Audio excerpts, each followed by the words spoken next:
National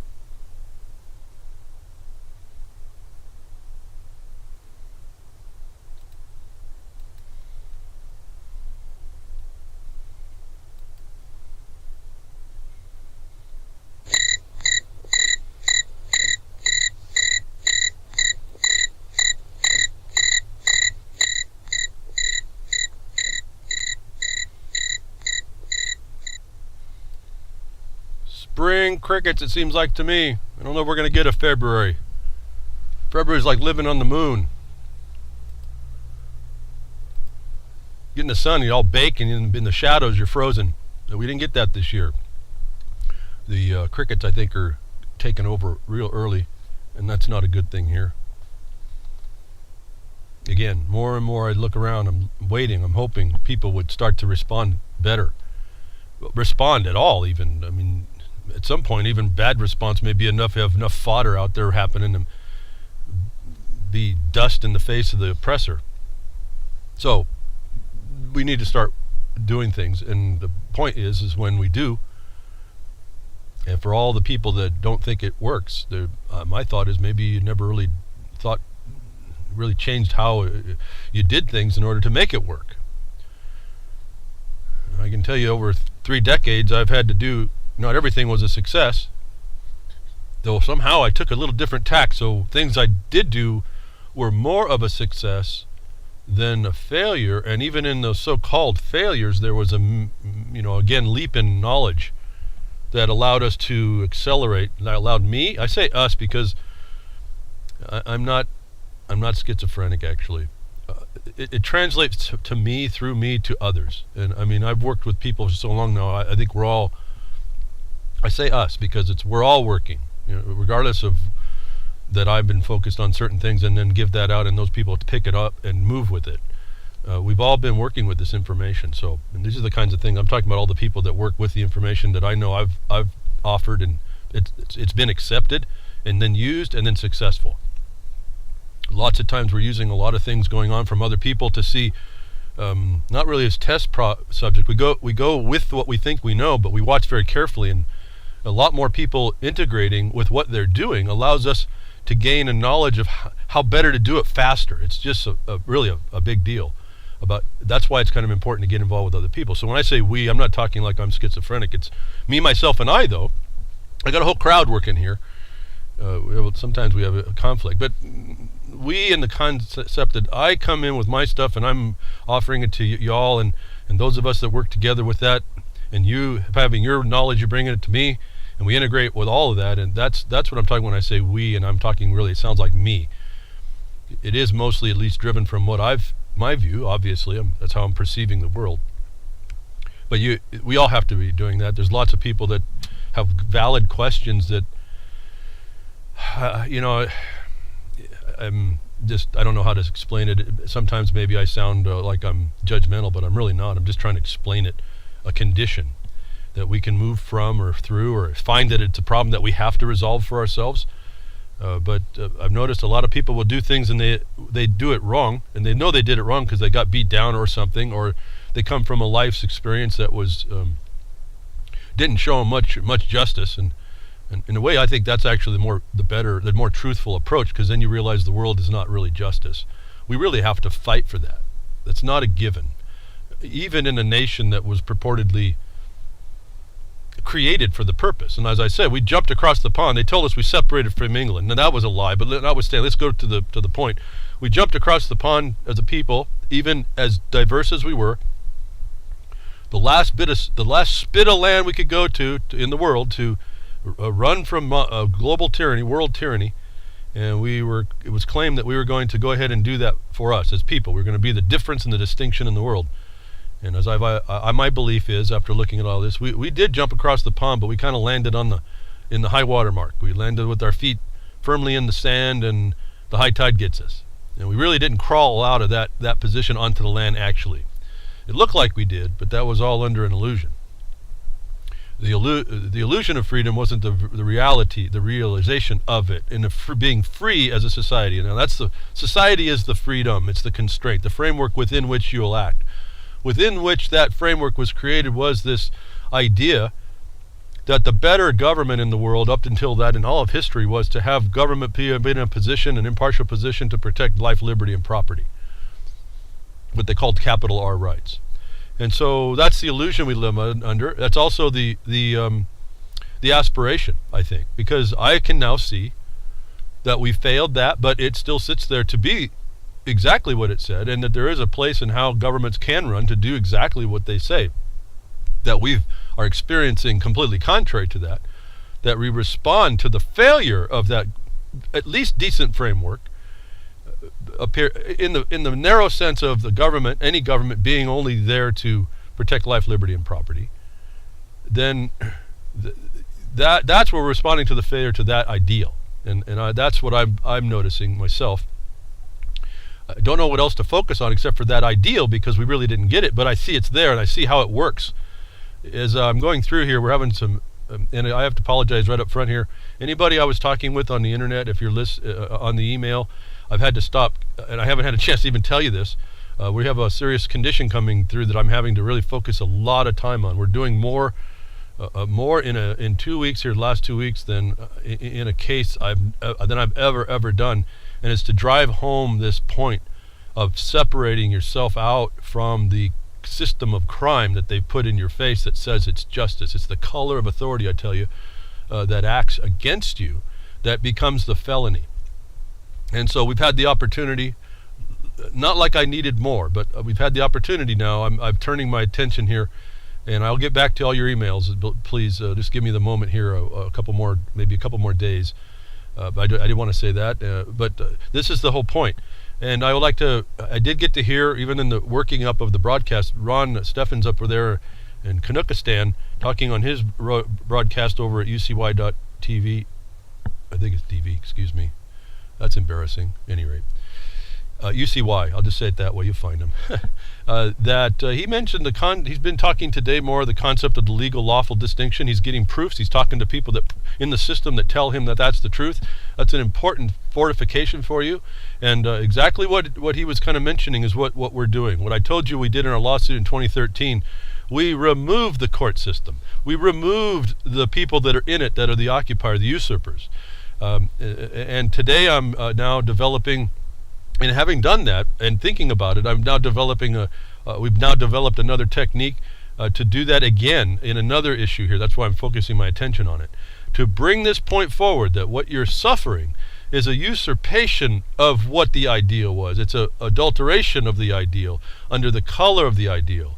And so you have to remove the system out of the place by essentially outing it and condemning it by its own terms. And so if you have an analysis that shows that system is really a usurper coming under color of authority more than the actual thing you expected, you delineate that in a as concise a manner as you can, nice, short, simple sentences, and a few only of those, to delineate and describe this oppressor, this what it is, describe it, and then you move against it as now we would use the term quo warranto, and this is one of the other problems that took some more time. I found out the state code that we were going to need to use, they've now abolished the quo warranto in favor of an action for the usurpation of office or franchise. So you have to speak through then those terms. That's what the occupier understands. Well, utilizing that, what we would call before a quo warranto, and when they changed this remedy, they actually changed the remedy a bit, and so you have to know that it's been abolished, but all the provisions of the prior are still involved. You have to speak to that as well. So they made it a little bit more difficult, and you have to come at it a little bit different. But you move into as a usurpation of office, and you go after those people you can identify are usurping or acting in excess of the lawful office. Don't worry about the corporation side. You bring that up as an afterthought, saying, well, this is a proof that you can't even speak to the law. As I said, you're out legal when you come in and do this. What they consider outlaw is you're really in the law, as Ron was saying. So his insights over all those years are bringing him to the same place that Ron and I look in the same stinking abyss. Our experience set is different, but we're coming to the same point. And I want to point out, he's telling you about it.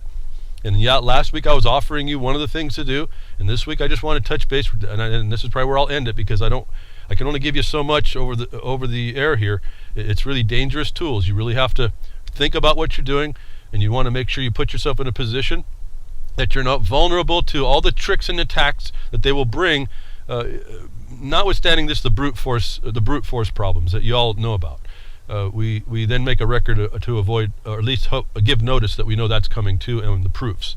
So it's about making that record before you move, and that's again why all the paperwork gets developed between the initiating contact and the first hearing, the second hearing actually. So I wanted to point out, Ron was speaking exactly right. He's identified the distinction. I'm saying now describe that distinction in a court paper in something similar to a quo warranto, which you may have in a Canuckistan, and you may have it in the lower 48, but that they're altering enough. You got to go to your code, your state code, and see whether or not it's a quo warranto or this thing called a usurpation of office franchise.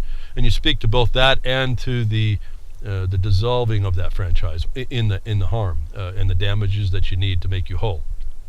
And you start making this a public record. Nothing's a silver bullet. You're working with criminals. You're only going to go to the extent the criminal. Essentially, you're asking the guy with the bag that just walked out of the bank, who is actually the bank. He's walking out of the bank with a bag of money, and all you're getting to ask him is, will you drop that money and arrest yourself? That's about what we're doing here. We're making a record for all to see, telling him this is the bank robber, and he just robbed the bank, and we're telling him that he can be arrested. And so then you don't know what that bank robber is going to do, and it depends on the gang he's got with him, right? So there's nothing set in stone, but you have to set your record. I want you to know that where Ron was going, where he will end up going, is essentially where we are and going, and have to, because ultimately, when you looked, I keep telling you this, when they gave you the Republic, if you could keep it, that was the challenge and their license, and we have to look through that. And for generations upon generations, we have been slowly, what the real important thing about our response to tyranny has been extracted from us, and we aren't trained in it, we don't understand it, and we're having to relearn that as well. In other words, for all of us, the peaceful people, we have to take a more aggressive position to defend what we thought was there that was usurped by those that didn't care about peacefulness. In fact, they come under the cover of peace and they do violence. They just don't put force. These are violent people. It just doesn't look like it because no one sees the weapon. And so I'll leave it right there. I just want to give you all, those of you that are thinking, listening to me for a long time, I'm noticing now your vocabulary's kind of moving along good. I think you may start to appreciate that knowledge being put in action. And we are on a cutting edge of sorts. We are at the place where people are having to take back this thing that was promised, that they came together as a society, that framework of a society that they promised themselves, that people snuck in under cover of costume of law and legal, thinking it was law, and we all just consented to it. So that said, now let's move on. Thank you again, and I appreciate all the, I just got the word, we got the new servers, the new Shoutcast feed, so we'll be transitioning to that, I guess this week maybe, and thank you for all your donations. Thank you for stepping up and doing that, and again, if we can even feed a little bit more to the coffers, the treasury that Grimner uses, and Grammy Mary at World Truth, just to buffer, do a little bit of a buffer to keep this the voices going, all the voices, keep the servers going up. Now we have a little bit better shoutcast, I suppose. I think it's at least on the back end for management purposes, which is all donated by the people running all the servers to keep at least my voice on, and certainly all the others. So I just wanted to make a special thank you to all of you all that did step up, and thank you for, even if you can't, that I know your thoughts are with us. And so hearing Ron on the bottom edge of everything, I mean, it's what we, behind the woodshed, it's all the same. When you're in this fight, it's a very expensive fight, and there's not much in the way of support, and so you just do it anyway. And that's all. From there, when you're at the bottom, you have nothing to lose except what you put value in. And so I can see the whole spectrum, and I just have hunkered down and just decided I'm going to go against this, and that's my decision. That's where I get to do this. So I get to do things that a lot of people may not be able to do, and that's why I come and try and tell you. And I hope that some of you, at least some of you, pick it up and start to really do the application. I also heard Ron say if more people came together, and I don't know if he did this as a quote, you would gum up the system. Like what he said, 1 in a million. If 1 in a million stepped up to understand this and actually started to speak out, we would really mess the system up. I've been telling you the same thing, like simply in traffic tickets. If you understood what was going on and you just wrote paperwork to stop it, if you knew you could extend your court cases out for a year and beat down the cop that wrote down the ticket, whether or not you ever knew that, I can just tell you that's what happens. You take away his overtime, you take away his life, you take away what he can do because you have him in court listening to motion hearings, and you dedicate your life to even that traffic ticket. The odds of them writing a traffic ticket to you after that are probably unlikely. And you make a big stink about that with the jurisdiction that you're with, so that all the cops know. And that's essentially my first ticket. 3 decades ago, it turned out like that. And after a while, they'd stop messing with me, and they wouldn't mess with me after. And so there's something about stepping up, and I was completely unknowledgeable about any of it. And I had a couple of friends I found in the law library a couple of people I didn't know that I found became friends, and they showed me how really simple it is to do that. And I just used those very limited tools, and I ended up and I had a condition at the time. I had absolutely, it was not, it was a fabricated charge. So that when you understand you also can't be found guilty, it allowed me a great license to extend my attacks, because ultimately I knew, push come to shove, the last thing I would have to do is I could just develop all the stuff I needed to show I was never in violation. And so I use that as you might want to find yourself to do that. You'll find yourself in a place that you can't lose. What you're losing is this more valuable than money, and it's your life. And it's something that you dedicated to outing these things. Now, it started out 3 decades ago. I'm still here. We haven't stopped a whole lot, but we're a whole lot farther along. We're to the point of really right up to the point now where we're having to relearn and reintegrate we have to go back to the occupier and say, okay, we have this little statement right here that says we have the right of arrest. How is it you want us to do that? What's your policy on we doing the private arrest as opposed to you? And why do you do that? So that they know you're coming to do it, and you set the guidelines. So when you go do it, they don't just shoot you. Everybody knows this is coming and how it's going to lay out. And then you pave the way for you to go ahead and reassert that, because it seems that that's where we're going. I'm not going to predict that. We are doing everything, and you ought to do everything to avoid that. But after the point when you find out there is no courts, there's no justice. there's none of that. These are just turnkey plunder shops in systems that we can find categories of occupation in. That could be any of it and all of it, or one of it, any of it. It works against us. When you find out that the system has been put up to really extract as a parasite from your life under color of a legitimate authority, and you finally have had enough of that you pave the way in order for you to step up to do what's already in the law. It's all black and white there. That's what I'm saying. Don't make this stuff up. You don't have to go to the far-reaching corners of history to try and bring up to the present how like a committee of safety is supposed to be so cool, how a common law a jury is supposed to work. It doesn't. You don't need to go there. And those issues are going to be denied in you anyway, until they see the current black and white that these people in the system, the usurpers, have said that they are agreeable to. So the remedy to move against an action in usurpation of an office is the action in excess of the authority of the office.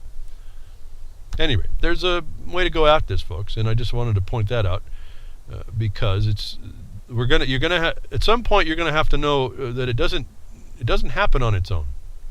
We're coming to the hard day, and if you don't, it really is that decision. If you let it go, then aren't you just the accessory to it? And then what's your complaint? Really, what is your complaint? Why do you stick in on this for all this time? Why do you have a hope of what? What are you hoping for? The writing's on the wall for that's for sure. And I'm hoping to try and, as I have been, just give you the knowledge that's out there, and then you have to pick that up and make it experience and then wisdom on your own. So anyway, thank you for those allowing me to do that by all your donations. I really do appreciate that, and the hard work that goes on behind the scenes that keeps all this going to make it happen. And so part of this broadcast, I'm still, as I was telling you last week, I'm trying to work out how to communicate some of this stuff. Maybe once we've perfected a little bit of what Again, this is all case by case, but once we make a couple of more recent addressments of certain things, then we can prove those out. Maybe I'll start to visit those more as content to tell you. But please don't wait for me to do that, because I don't know if that's going to happen. But we go back through the news, what you call the news, which I tell you is notice. If you know how to read the news, what they tell you is news, it's really notice to you of what's up, and you can predict from that what's up. That I'm going to review a couple things here, as we have every week, because it's so important for us, because it's it's the evidence of this crime against us. It's coming from international sources, like the bar is an international source of foreign encroachment. No one recognizes it. Even the people speaking the Holy Constitution don't understand that they're not in a constitutional court. They're not ever going to be able to be one. There's very few people that know that. I happen to be one, and there's a whole mining district that knows. There's a couple other people have figured it out, and more importantly, they know how to talk about it in the correct way, and they know not to engage in a conversation over it. This is not question. This is the fact. So I don't even get, like, the climate change. I don't even engage. The climate change is a fraudulent statement. It's a relationship to a statistic. It's not even a topic of discussion. As I've explained how they do that in the news. They'll tell you that what you believe is the outcome of what you see in reality is actually tied to something they just found that was not seen before in the subject matter. And that's as big a leash for you, whether you realize it or not, as the lie they were telling that they didn't admit to. Because they get you to believe in the subject matter that's a lie. It starts in a false premise, climate change. After that, it doesn't matter what comes out of it. They've got you believing that there is no sun and that you caused the trouble. Why? Because you use the term. So I get kind of short. Maybe that turns out to be maybe an arrogance on my part, a perceived arrogance on my part. I just don't want to hear it, partly because it's a defense mechanism. I can't entertain it, because I know I could get into arguing it, but what have I just done? I've just given validity to a fraud. I now become the accessory. So I have to shut that down for myself, because if I continue to do that, then it leads itself onto other things, other subject matters I'll do that with. I actually start speaking about a subject matter that's either just outright just nonsense, it's outright can't be, or unproven, unshown to be plausible, maybe even outright crime. Why? Because I entertain the term invented for the purpose. So climate change is all tied to this UN imposition, what we call the UN imposition. It's a bigger thing than that. Believe me, it's just bigger. I try to focus the smaller stuff, because I think if people really understood what the international documents said, it would just, you'd go comatose and stop. I mean, it's just, I have to stop looking at the bigger stuff. I just know it's out there, and I know if we take out this part of the machine, we take it out, right? We take out the foundation. One of the struts, kind of like that SpaceX rocket, has 4 legs. We got one to collapse, that whole thing came down. It has stood up if that one leg didn't come out. So all I'm doing, I'm gnawing on one of the legs of the beast that we're up against, and I hope that's going to be enough to knock it over. That's kind of all we have to do. And so I get focused on some of these things just to explain to you how you anticipate the future. We can talk about the Flint water tragedy. We say it's not for you, it's for them. It's not for, and it's them in the commerce sense, or them in the taxation sense, government control. And so another thing about the Flint water tragedy is called 10 things they won't tell you about Flint water tragedy, but I will. Now remember, I predicted there's probably some private-public partnershiping going to happen here. It was a regionalism project. The system had already been planned. It's already been in the works. It looked to me like they had some kind of a hitch in the giddy-up over timing and facility build development, and they weren't even going to go after the more inexpensive water that Detroit was going to give through their system, which was apparently perfectly fine.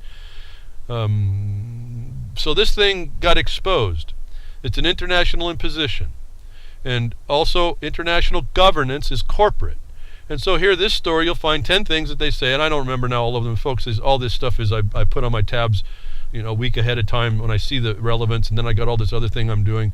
So excuse me on this, not kind of going through this as specifically as I would have thought when I first read it. But the main thing here is, you see, while right up the top one, and there's 9 other ones like this, while the children in Flint were given poisoned water to drink, General Motors was given a special hookup to the clean water. And I said that's all I should be able to need to read, and that's all I think I'm going to read. You just have to understand this is public, private, corporate monopolies on your life. There's nothing in this that you're going to pay but austerity in a land of abundance that's been deprived to you. And it's been deprived to you by people who have the color of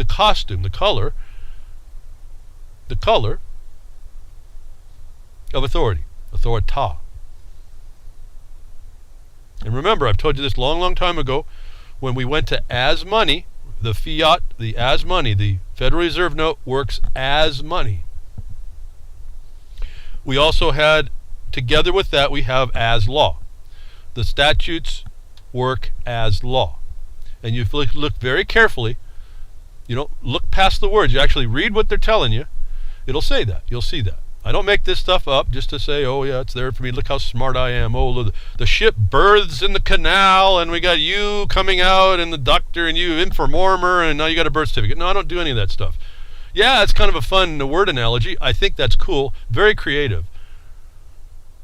But as I've told you, when you find out that all that doesn't matter at certain points, and all of a sudden it's irrelevant, then why do we go there and keep that as some scenario that we keep regurgitating as if it's actually applicable and relevant? When it's much easier to say, well, all this corporate state works by registration and application. Let's go to the registrar of the state. Let's find out if we're involved with that. If we're not, then we got them for fraud, creating the legal, what you've heard in the vernacular straw man. It's the legal fiction name under whatever status, whether that be under bankruptcy or not. You just find out it doesn't exist. If it doesn't exist, and that's what they have the authority over, is that fiction, any birth certificate doesn't matter. Your license doesn't matter. All these connections everybody makes doesn't matter. Simply, they don't have an entity over which they have authority. They have fabricated this whole thing. Your job is to, essentially, prove the negative. How do you do that? You go to the Secretary of State, you put the name in that they charge you or they have you on the bill, and you say, hey, is this entity in the state? I've told you this over and over again. This is not that hard. We're doing it again. It's like I'm regurgitating myself 25-year-old information here. It used to be you had to write a letter. This is before the internet was tied in. Now you just type in the name. Don't not embrace it. Say that's a name. Type it in. It's not in the Secretary of State's office. Great. Identity doesn't exist in the state. In the state's a term. In the state. So it's not that hard. Just getting the occupier, forcing the record on the occupier that they're going to have to recognize under threat of felony arrest. And I'm not talking about arrogant. We still have to work this out. You have to be very, very careful about going into this. We're not yet there. We're still working that part out. Like I said, we're still having to send a letter to find out what the policy for private arrest is. Why? Because when you go make the private arrest, if you move that party that you're arresting from where they are, they'll get you for abduction. If it's a felony arrest and you use a gun, they'll get you for brandishing and then threatening. So you have to get it over. This is lost knowledge to all of us. So enough on that. Again, I don't want to give you all these great ideas you think you can execute because it seems the internet goes nuts with it. I'm not here to hand you a gun to shoot yourself with. This is very, very serious things that we're doing. We're in a military occupation in the minimum. These people don't care. They don't play nice. In fact, your whole perception of justice is that not playing nice. So here we have it, governance, multinational governance. GM will get its water. Why? Because the fresh water that they need, the old water they got was corroding all their metal. But it's good enough for the children of Flint. Now we know that's not the case, but I wanted to point out right in the news this thing that's being the great thing that the internet is good for is getting this information out that you can at least analyze and then qualify. That this whole construct, the Detroitification of America, was to bring on the corporate governance and preferential treatment, which is to do what? Right in A2030, they'll tell you it's the extenuating plan for Agenda 21, or what we know as sustainable development. It is to control production and consumption. Production and consumption. The problem is, in the production side, They have commingled it with commerce, and that's the crime there. That's the thing they can't fix. And we know that. We already know that. We got that in their face now. They have real trouble with that one, but they're criminals, so we're not, it takes a little while. So this is just more evidence right in the news. I don't know what to say, folks. It's right here for anybody to see it. I guess I want you to understand that you can probably look anywhere in this country and see this is already going on around you somewhere. It's already happening in your governments. This regionalism nonsense is everywhere. So you get to work local. Remember, William Roberts, become vocal local. Now, he was talking politically also. He had a whole plan there. I thought it was a great plan. I wasn't into that side. But he also had a concept about going in and talking to your counties, your county commissioners, and then we've got the additional thing, especially out in the West. It's applicable in the East, but if you have to apply it just a tad bit different. But we have it out in the West, but the county commissioners have a duty to obligation and duty to the public, the people. The public is adding the corporations, the people too, and the property owners, and what to do what, folks, what the Declaration of Independence said too. The government is supposed to protect life, liberty, and property. That's the foundational obligation and duty of a county commissioner. And when you can identify they've acted in excess of that, you can go after them for that. You can constrain their actions by being there to be witness to that failure to constrain themselves. Like the Judge Grasty or Nasty guy over there in Burns. Complete control of that area. Completely on the record of how he's done it. I can tell you exactly how this guy's a felon. No one else seems to be able to do that. They point out that he's involved, but they don't point out the wrong that he's involved. So if you can't get somebody in a wrong of how about they're involved, it don't matter. And he smiles about it. That's why he was smiling to those patriots last time we were talking about. But he's imposing a different aspect of why General Motors gets clean water, and why your little ones up there in Michigan and all over the country actually will get second grade to third class, last class water. Detroitified. In fact, actually, I was feeling good about Detroit water because actually it was apparently no one can test it wrong. It was very good water. They actually got it out of the clean aquifer that's been sitting there that we now have to look and see. Wait a minute, where does all that water come from? And maybe I'll get to now that I'm now seeing that the time's passing tick tick tick. There's a proof there might be actually abiotic life on the earth that actually creates all this stuff for us. We're not in austerity. We're not in scarcity. We're in abundance. The only thing that's scarce is our access to our own laws and a government that wants to protect you, your life, and your property. That's what's in scarcity, and we were required to keep it. Well, I tell you about pointing your finger at somebody else, you got 3 pointing back. That's a real big lesson to my mind when I keep thinking that visually. It's a fact, folks. And so I got to stop pointing. I got to know who the criminal is. I'm not pointing then. I have a set of facts. I got it backed up against the elements of the law that says that's a crime, and I'm not pointing no more. I'm actually going to go and identify. You done this, and you did this, and you harmed this on this day at this place, just like the prosecutors do. So back to that, we have to take it in. So we can see this water going to General Motors is the same thing in different form that goes in the Harney County thing, where they give over refuge and take away from the rancher the land the rancher developed. I shouldn't say he, it could be women out there. That environment wouldn't be there without the rancher. That it's privatized. It's just not GM. It's this other NGO now. And so it's the same thing, just different names and different subject matter of control and theft. And so on that point over there in Harney, and getting quickly back and just go through some links.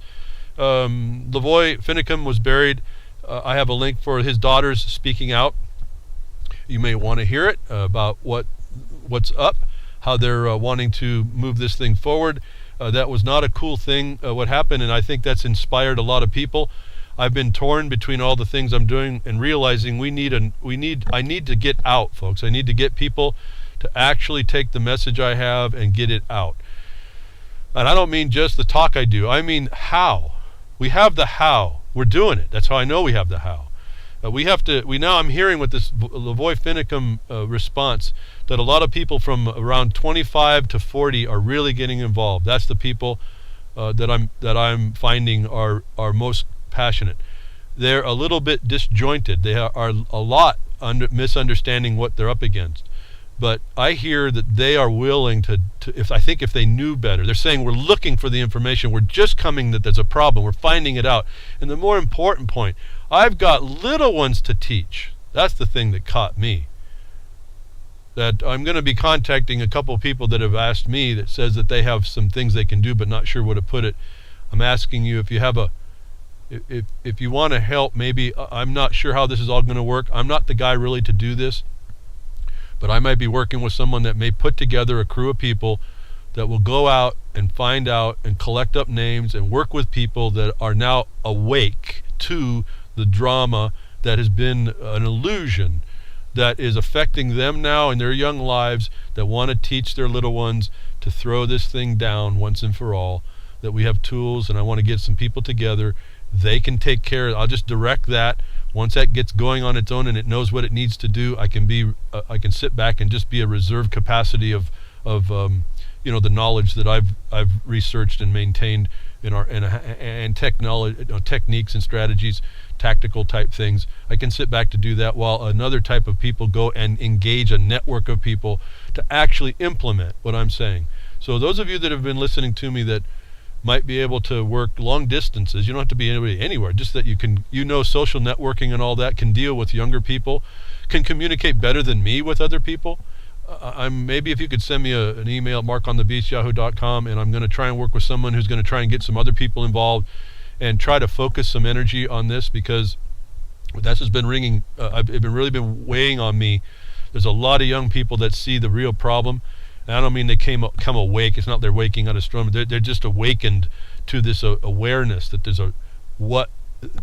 that someone in innocence is going to be murdered, has really shaken them. This is an opportunity for those of us that are a little older to be able to bring what we have to them and empower them. The problem is you can't take what I'm talking about with any preconceived notions. In fact, I think that's the biggest problem with most people. They try to utilize their preconceived notions of what's going on, and they try to make sense of what I'm saying, and it really doesn't make any sense. I come from a whole different, different perspective, with a different set of parameters of approach that are not conducive to the normal generic statements that we hear out there. And I think you hear that. I hope you hear that when I start talking about getting into more specifics. That again, I just wanted to broach the idea. It's still in idea form. We have a real big opportunity here, folks. If you got skills and older and you have some things that you can do, you're a good organizer. I'm thinking that's what we need. If I can figure out a way to get everyone directed on an approach. This is all over the country, folks. This is not just in the Burns now. This is blowing up everywhere, and that's what's speaking to me. I'm not the guy that's going to do that. I'm not going to integrate with that, though. I just know that I'm just not that guy. And so, with that limitation, I'm asking you, those that you have some time, and some of you have contacted me, and I've been thinking hard about what to ask you about, and you say you got some things you can do, you maybe even like to work in the background. This may be what we need. We need a core of people working in the background that moves information, that collects up people to work together on certain projects and directs them on the more proper things to do, so that we're organized in our approach. So that said, that brings us to the thing that's been hurting me inside big time. I keep watching this lie going on. Within the system of things, within this fraud that we've been able to identify, within the context of our lawsuit, the Jefferson Mining District et al. Versus Kitzhopper et al., where we sued the Bar Association. In particular, we sued a lot of other things, but particularly the Bar Association here. And typically always, because they're so critical to the center core of how this thing moves out. That I've been telling you that I'm highly critical of the so-called constitutionalists that have been arrested over this, and certainly now their attorneys. And I identified a couple weeks ago about the discussion of an Article 3 court, Article 3 judge, and I told you that our lawsuit shows, and it isn't the suit, it's in the quo warranto, like I told you before, the usurpation of an office in the senior judge, not even being able to invoke a court of competent jurisdiction to try and act against us, as he was a party to the case, being a bar member, and a life trustee through a collateral attack of the injunction power. That this guy tried to throw down our case, but his actions are void. He usurped his office. We caught him.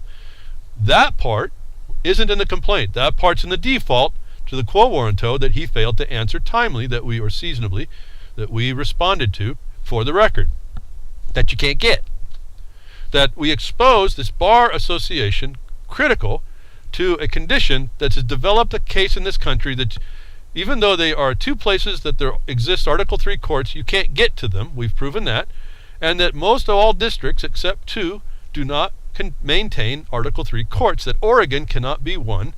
And I told you that what's going on right now, but despite the good, though ignorant intentions of the so-called Constitution, these people that think they know the Constitution, that want Article 3 courts and Article 3 judges, their attorneys are allowing them to think that while they're invoking and allowing an Article 1 to 4 or 4 court to process them. That I told you what they're doing here is the bar is going to I told you this last week. I almost can't get this stuff out quick enough because it's happening so quickly right after. It wasn't, I don't think, 2 days. Maybe that afternoon. No, it was that afternoon. I told you that this is trying to cover up, not necessarily because of us. This is trying to cover up the knowledge that there is no competency, and the bar is a corrupt organization. It's a trade union that has monopolized your life.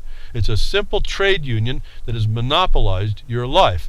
That our case says that these Article 1, Article 4 courts are incompetent, and the bar members are criminals. They're actually committing treason. They've agreed to treason. They've admitted, in our case, to making war on the laws of the United States. That I told you they're going to try and exalt the bar members. I told you that last week. I don't think it was a couple hours or so that night, I think it was, that someone sent me a link, and thank you for doing this, or where I picked this up. It was reported. I said they were going to exalt the lawyers. They're going to try and hide the fact of the corruption by making you think these people were white knights. And here's the title. Right after that, just that evening, I think it was Sunday evening, the nobility of good lawyers with bad clients. I couldn't have predicted this more point on and any faster. I mean, I have to wait till the broadcast. Folks, there's a dynamic in this country that's easy to see once they're not transparent to you. This is a promotion piece. I didn't want to read, again, I don't even want to read. I just read the titles. Now the clients are no good. And this is from the professor that educated these attorneys.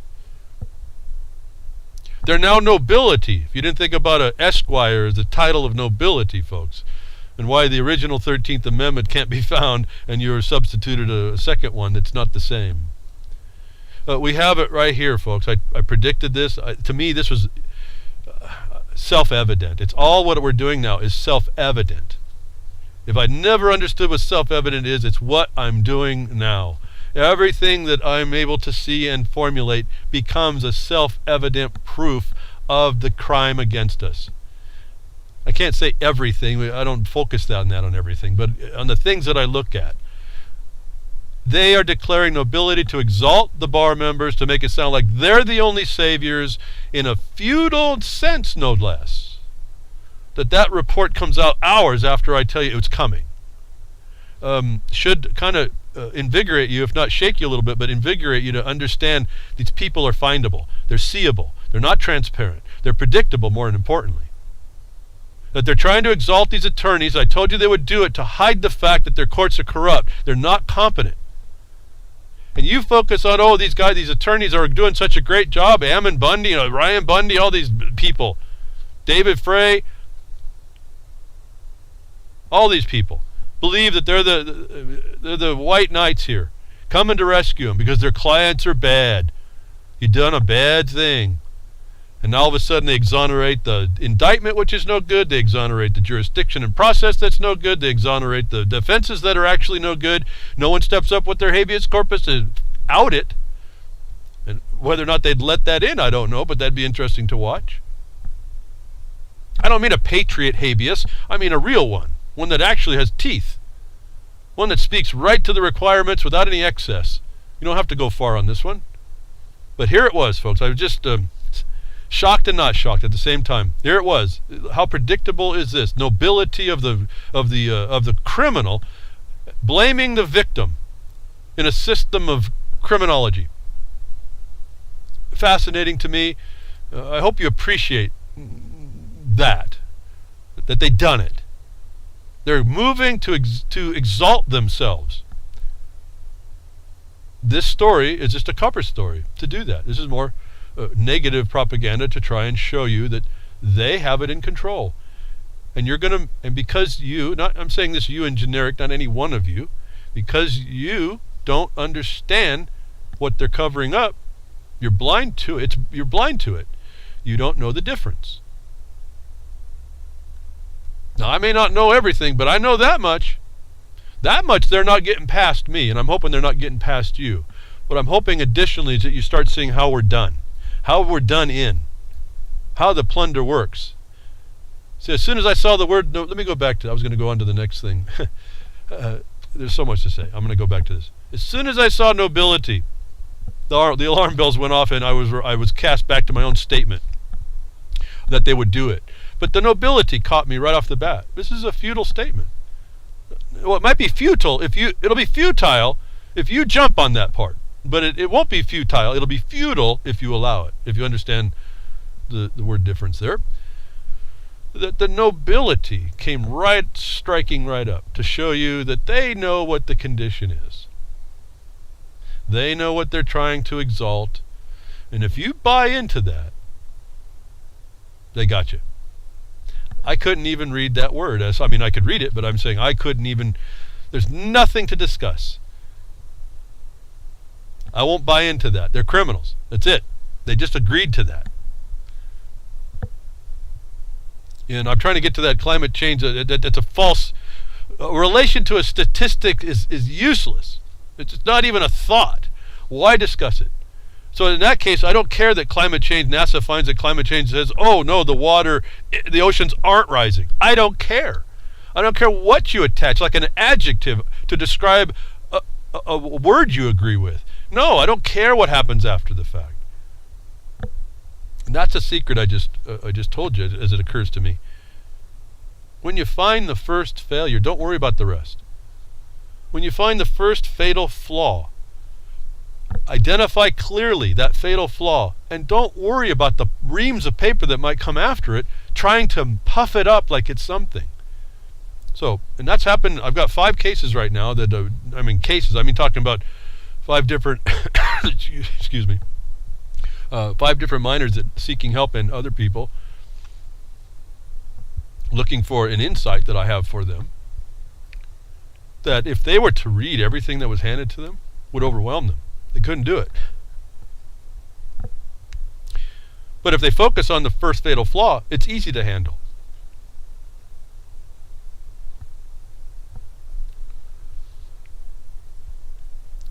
So that's one of the techniques that you can't handle the whole storm, but you're going to have to hunker down and behind the main part of it.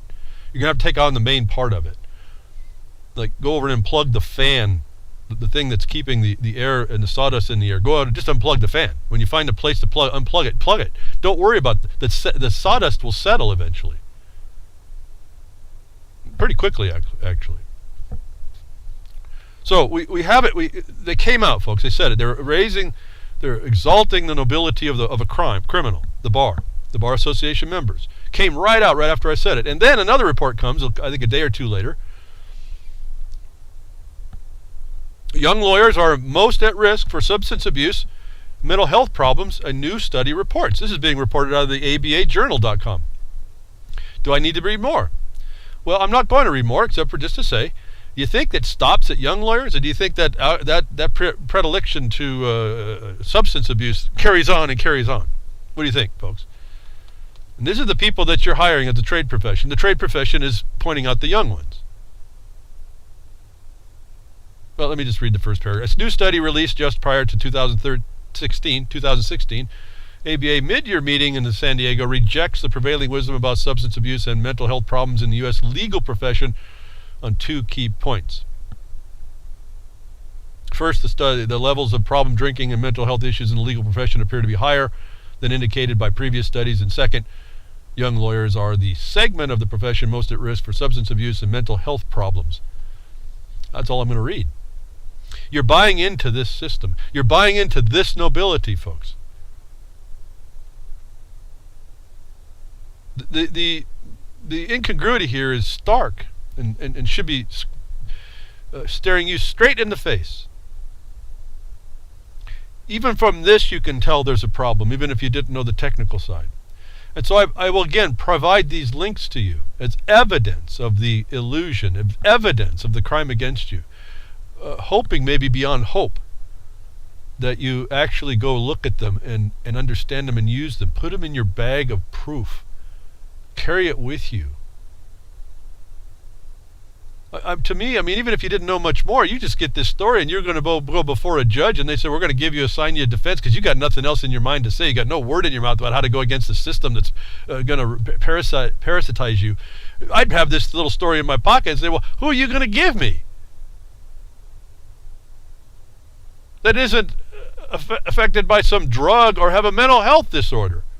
Sounds like psychiatry using their own psychosis to go through you to fix them. Oh, and here's a shiny little pill. Put this in perspective of what's really going on, folks. Shake yourself. Use this stuff as the evidence it is. Denounce this story of nobility. There is none, folks. Bring up these issues. Be the other voice I can't be. I don't have time to be. Take what I say as notes, run them down, go do some basic research, put it in a simple letter. It doesn't cost more than, I mean, even an email is even just some mouse clicks and keystrokes anymore. Make folders and files, organize yourself a bit. Spend 20 minutes on this every week. That doesn't take much. Find people that'll do this with you. The evidence is here.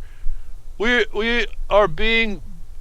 are sitting in a system that's parasitizing us, and we continue to agree with it, and the evidence is right in front of us to be able to throw them down, throw them out, which is our obligations under an occupying force. The license they gave us requiring us to keep that republic. What is that? What's the Republican form of representative government, in my estimation, by our lawsuit, and agreed to by the bar when they didn't answer, as well the political parties, remember, because we sued the political parties, the major ones, because they're so integrated with the so-called law, this legal system,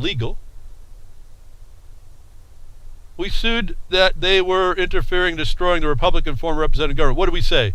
We essentially just said that they did not uphold the standard we heard was supposed to be happening in the Declaration of Independence, that a government is to protect life, liberty, and property. And then we went on to explain the method, at least one or two, of how that happens. So it's not unknown now. It's on a record. It's over 2 years old. It's going on, 2.5 years old now. And we're just getting to the point where people are finally listening that thing sits there. And we're going to see now as we've been trying, and it takes a while to try and enforce it. It's just no guarantee enforcement when you're up against a criminal. As we try to move it, hoping, as we start to do that, people start to take notice of the fact that you live in a system that's designed to steal from you, called theft by extortion, felony conversion, and treason. They destroy the Republican form of representative government by making war on the laws of the United States. And I don't just mean United States District of Columbia, it's the laws of the United Union State, the states in the Union. The underlying law. That's treason. That's just making war on the laws of the United States is a long word term definition for the word treason. And so it's not so foreign, actually, when you put it to the long form. Someone's just making war on your laws. And it happens to be then making war on your peace, because the law is to bring peace. And as I've explained before, if you're not living in peace, then you're not living under law. And that law is the objective basis that you've all agreed to as a society, the framework underneath which you can live in peace. Why the sheriff, his main duty is to keep the peace. He keeps the law. Not his interpretation of it, because he's not in that capacity, but he keeps the law as each party feels it's being violated against him. And when he doesn't, you have a right. And some states have taken this away from you. I told you have to work against that, because that's a violation to you. But you have the right of arrest. They can't take that right away from you if they're not going to step up. So you have to set the record that they're not going to step up. And so getting back to these exalting of things, or the evidence that it's not. So the lawyers are most at risk for substance abuse and mental health problems. You want that representing you? How do you know, folks? Where's the proof now? There's evidence. You can't. How can you prove competence? How can you prove competency? Those are two different things. But here's the evidence right here. You'll get it in the blogcaster when I produce it, post-produce it here in a couple hours after the broadcast. That another thing came out during that siege, and I'll have a link for this and you can listen to it, the FBI siege at the call to the refuge. I have to tell you that I think David Fry, the gentleman that was there, that ends up being, the next day, he ends up being the last holdout. But I think my estimation on this is that David Fry saved their lives. He saved their lives by being able to go around, utilizing FBI phone. He was able to go around their block system and able to be transmitting. However he did that, and I hope he tells us in the future don't tell it now. I hope he learns to keep quiet on that. But at some point we learned through the grapevine how he did that. That he was able to open a line which someone was able to pick up, Gavin Same, out of Washington I think it is. And we were able to hear, live streaming, what happened at the FBI attack at the refuge last week. That we could hear, that the FBI didn't know. They thought that they had blocked that line that he had opened up, because David Fry said that he was blocked out and worked out another workaround, which means that the FBI didn't know how he'd done what he'd done, and he could do it again. And he did. And it took him an hour, but the FBI figured out they were being listened to. There's now over 1 million people that have listened to this 4-hour video. Why I found it important was I think it saved their life, and you exposes this. If you think that the FBI was honorable and does things above board and the white knight they claim to be, and you can expect that a complaint from you is going to be, you're dealing with someone who's intelligent and really looking out for how to keep peace, you need to listen to this streaming video on the internet. That's now filed. It's 4 hours and 44 minutes. You can skip through it, listen, but you can listen to it. And you can hear the abject stupidity in these supposed law officers.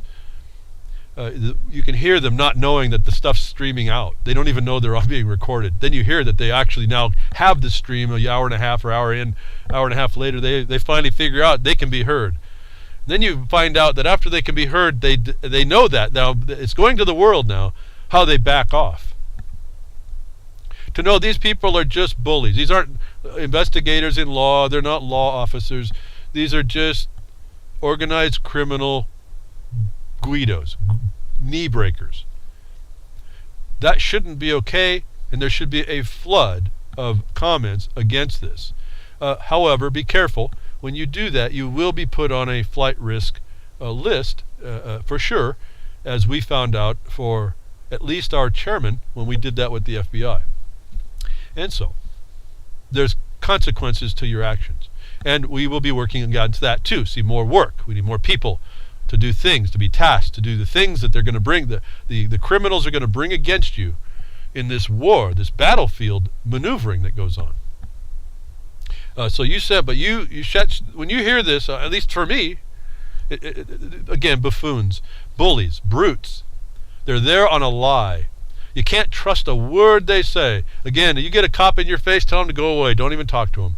Unless you absolutely, even this is still dangerous, unless you absolutely know what you know is right, and you know what your substance is, not from the internet, but because you know, do not talk to any of these people. Tell them to go away. Don't call the cops. When they show up at your door, don't talk to them. These people are not credible. They're criminals. And so, this little video I want you to hear if you have time, to me was, just the proof. It's just more fortification. We live in that illusion. And you got to be certain about that. There's got to be no place you can look to have a doubt. And this, I have to tell you, that's really, really important. It's not just about saying a blanket, I don't trust the government. You have to have things in you where you can relate in case it wants to become a discussion like they were trying to do with David Fry. He didn't have, excuse me, quite enough. He didn't have quite enough.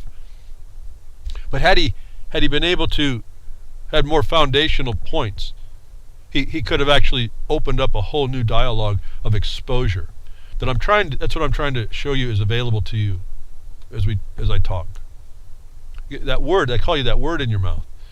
It's more structural in the foundation of what they can go find. This whole thing is looking like as well with the David Frey and the arrest. They finally did arrest the people. David Frey was a holdout, and I don't know, folks. It sounded serious, but I don't know how smart David is. That maybe he was. I'll just hold out that maybe he was the last 15 minutes of fame for him being the last holdout. He didn't take real advantage of. That said, I don't want to put on him the very real drama, very real drama that could have been transposing when someone's realizing he's having to give up into this criminal nature that is bent on harming him and putting him in places to harm him. That's very real. So, and I think he knew that. So whether or not that was real to him, or whether or not he was taking his last poke in the eye of poke in the chest and the eye of the beast, getting the whole of the government to say hallelujah twice. Whether he needed that to get out there and become alive today, come out alive, even though he's underneath the system that everyone else is under, or whether or not he did that as a tongue-in-cheek, I don't know. But he did it, and he's out. And I think it was because of his intelligence, his knowledge of the what he claimed to be the IT guy to get around the block the FBI thought they had on him when they didn't, while they came over to antagonism, and get it on the record of the kind of jerks the FBI and those people really are. You get to now hear it, if you have any doubts. That when this was all going on, Cliven Bundy shows up from Nevada. Again, I don't know what these people think, folks, how they think this is all working. Well, I don't know whether or not this seems a little bit of a stretch to think that the FBI actually planned this, though I guess it's conceivable. Game strategy could figure this out, that Nevada rancher Cliven Bundy shows up in Portland to go speak with Chris Ann Hall, the so-called constitutional attorney, and he gets arrested. The SWAT team's ready for him, picks him up as soon as he lands. So now he's up where, folks? I want you to pay attention to this one. It's not just that he was arrested for the charges of 2014 and what happened at the Bundy Ranch. He's arrested in where? Portland. In the same court that all these people are. And I want to remind you of the 7 miners that happened 3 or so years ago that were forced to go to Portland, even though they're all over the place in the state of Oregon. They were forced to go to Portland, and we identified, and over time identified, that those judges will not use the law, and they will not even use the rules, and you will be convicted. Just 'cause. And that, I want you to notice what they've done there. They're pulling everybody. They even got people from out of state, I think in Arizona and Utah, and they're transporting them to Portland. You need to ask why. And that question it's a rhetorical why. It's self-evident, folks. Pay attention to what this dynamic is. That's why it was so important to get the question of the jurisdiction going on, because I told you before, they needed to establish the record that the process that would be issued at a court that was incompetent over the subject matter, or to try and hear these matters as an Article 3 court by Article 3 judges. Had they done that before, they'd been able to already get it out that there was no authority in any of this. That you see, because there hasn't been that challenge, they are concentrating all these people into one of the most central hub core corruption centers in Portland, in that court, that we have evidence exists. Pay attention to that. That's why I think he's there. That's why everybody's being moved there. And these attorneys, nobility that supposedly has bad clients, agrees to all this. Some of which are mentally ill and have alcohol or drug problems. So I have another link here. The Oregon Stand-Up Lawmaker shows up. Michelle Fiore, who was on whose talks on the video, that I'm going to. My question on that is, not a question, what an embarrassment that someone out of Nevada, some assemblywoman out of Nevada, comes to Oregon to try and mitigate this problem over Kate Brown, who is a known, I just found out, I made a mistake. I didn't think she was an attorney. I knew she had a JD, Jural Doctorate, and I knew that she was out of Lewis and Clark, who was part of our lawsuit. What I didn't know is that she was a bar member. And come to find out, I just did a check because I made a comment that she wasn't in the governor's office. And guess what? She's a bar member. That's an assemblywoman from New York, Nevada, had to come all the way to this state of Oregon to do the job of the governor. It was a pretty big embarrassment in my mind to the office. But I know why. They're criminals. The governor governor in Oregon, I told you, has blood on her hands, and she's a criminal. And I don't say that without authority now. She is part of a membership that has agreed to that. If you can start to get to understand how easy it is now for us to identify who the criminals are beyond and above opinion. Our court case says it. They agreed. These people agreed. So this Michelle Fiore, a lawmaker coming out of Nevada, it seemed what a big embarrassment. And I don't know. I haven't heard anybody talk about that. But this is what starts to happen in a state of chaos. This is democracy. There was another link I'll send you on if you want, just to get a feel for it. The Lavoy Finicum shooting, what happened and when, is a chronology. And so they're trying to, you want to keep track of the spin and all this, but don't get lost in all that. I want you to look at the foundational stuff, the existence of the competency of the court, the attorneys, their lack of real lawful representation, their agreement to the legal imposition, and you'll find the lack of law that will actually be used underneath, again, indictments that are insufficient to do what they're doing, and understand that that's all they had, folks. That's all they only could get them with one charge. And in none of the indictments was I able to see the name of one officer that tried to go do their work that was an officer relative to the charge, not just anybody, but the officers relative to the charge, that were told that could not actually go to the job they attempted to go do. And none of these noble attorneys are pointing that out. No, they have bad clients. Why do they have bad clients, folks? If you live in a country that actually reflects the premise that you're innocent until proven guilty.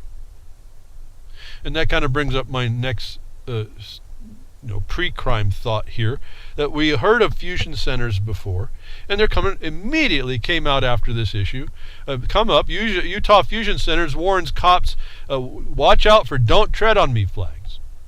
And on this article, they're now bringing that thoughts back up about these fusion centers that have been in place since 9/11.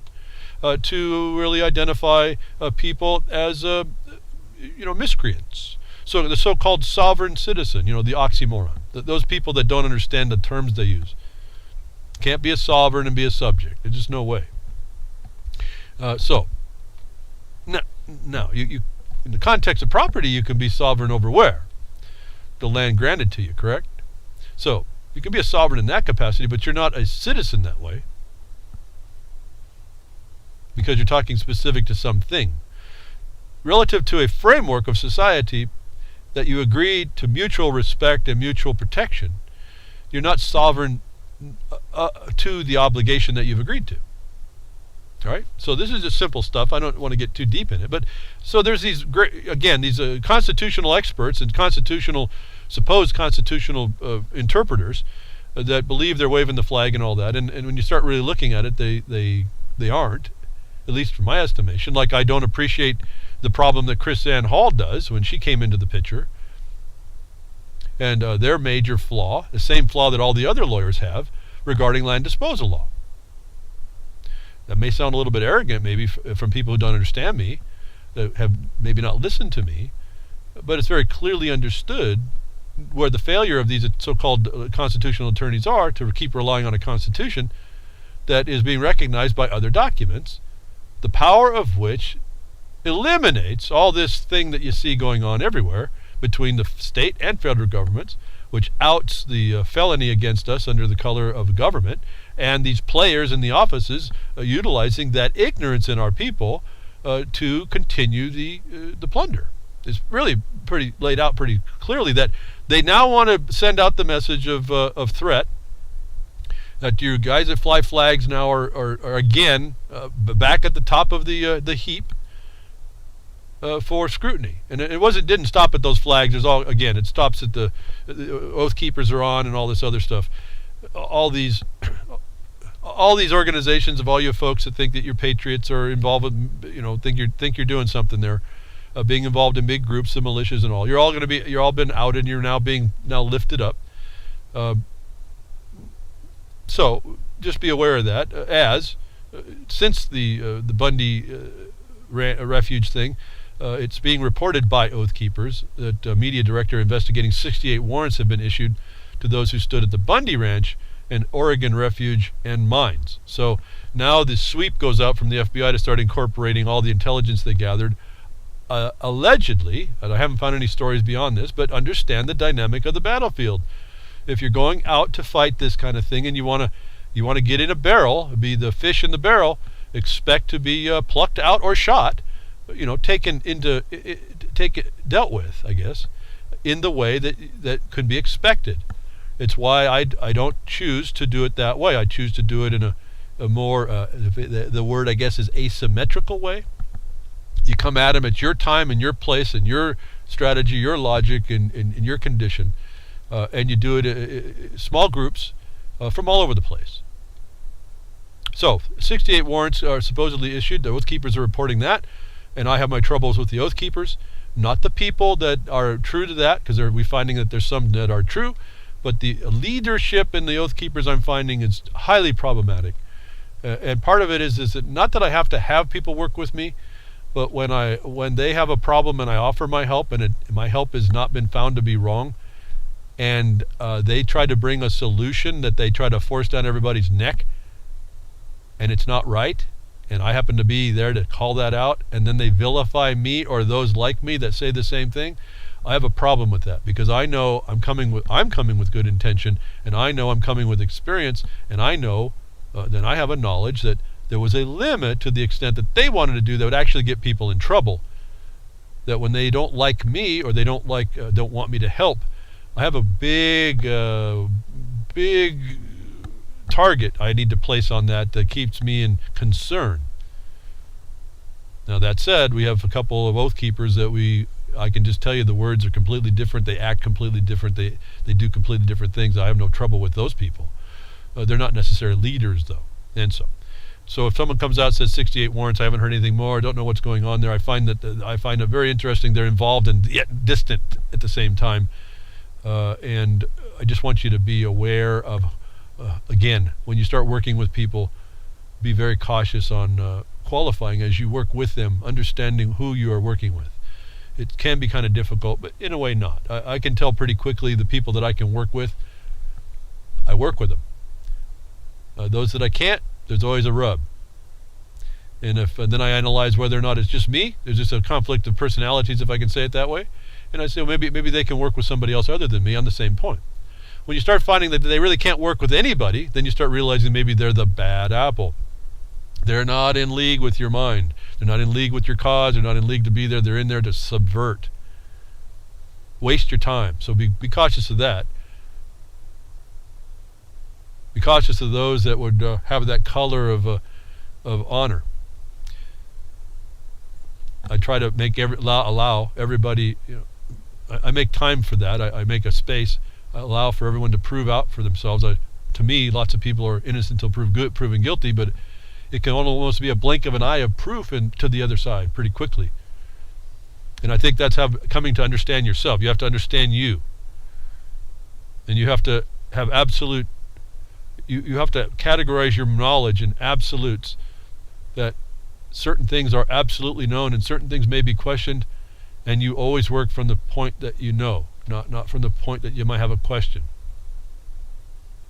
That's the narrow path, folks. That's all I can tell you. I don't know how else to be able to use it. That's how I use what I know is been proven and not unproven. I have to go with, and someone comes contrary to that, or hems and haws, or waste time. You have to put them in a category that they're there for no good. I'm not talking about people that may have a misconception and need to be realigned or reoriented.